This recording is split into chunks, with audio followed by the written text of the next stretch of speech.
एक गरीब लड़की कैसे आईएएस बनती है, इस कहानी में आपको बताने वाला हूँ। गौर से सुनिएगा। एक फटी धोती और कमीज पहने एक व्यक्ति अपनी 18 साल की बेटी के साथ एक बड़े होटल में पहुंचा।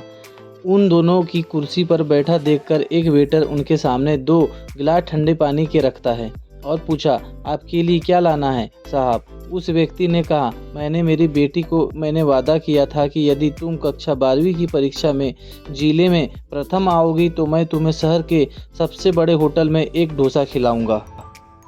इसने वादा पूरा कर दिया, कृपया इसके लिए एक डोसा ले आओ। वेटर ने पूछा, तो सर आपके लिए क्या लेकर आना है? उसने कहा, मेरे पास दूसरे डोसे खाने के लिए पैसे नहीं हैं, इसलिए आप इस बच्ची के लिए एक डोसा ले आओ। पूरी बात सुनकर वेटर अपने मालिक के पास गया और उसे पूरी कहानी बताई। वेटर ने कहा, अपने मालिक से कहा कि इन दोनों को पेट भर के मैं नाश्ता करवाना चाहता हूँ। अभी मेरे पास पैसे तो नहीं हैं, इसलिए इनकी बिल की रकम आप मेरी सैलरी से काट लेना। मालिक ने कहा, आज इस होटल की तरफ से होनहार बच्ची की सफलता की पार्टी दी जाएगी। होटल वालों ने एक टेबल को अच्छी तरह से सजाया और बहुत ही शानदार ढंग से सभी उपस्थित ग्राहकों के साथ उस गरीब बच्ची की सफलता का जश्न मनाया। मालिक ने उन्हें एक बड़े थैले में बहुत सारी मिठाइयाँ डालकर पूरे मोहल्ले में बांटने के लिए उपहार स्वरूप दी। वह बच्ची और उसका पिता इतना सम्मान पाकर आंखों में खुशी के आंसू लिए वे अपने घर चले गए। समय बीत गया, लड़की ने खूब मेहनत करी और एक दिन वह लड़की आईएएस की परीक्षा पास कर उसी शहर में कलेक्टर बनकर आई। उसने सबसे पहले उसी होटल में अपने एक व्यक्ति को भेजकर कहा, सूचना दी कि कल कलेक्टर साहिबा नाश्ता करने इस होटल में आएगी। यहाँ होटल मालिक ने तुरंत एक टेबल को अच्छी तरह से सजा दिया। यह खबर सुनते ही पूरा होटल ग्राहकों से भर गया। कलेक्टर लड़की होटल में मुस्कुराती हुई अपने माता पिता के साथ आई।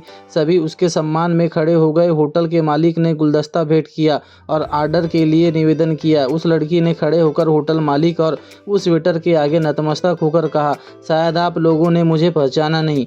मैं वही लड़की हूँ जिसके पिता के पास दूसरा डोसा लेने के लिए उस दिन पैसे नहीं थे, और आप दोनों मानवता की सच्चाई मिसाल पेश करते हुए मेरे जिला के प्रथम आने की खुशी में एक शानदार पार्टी दी थी और मेरे पूरे मोहल्ले के लिए मिठाई में पैक करके दी थी। आज मैं आप दोनों को बदौलत ही कलेक्टर बनी है।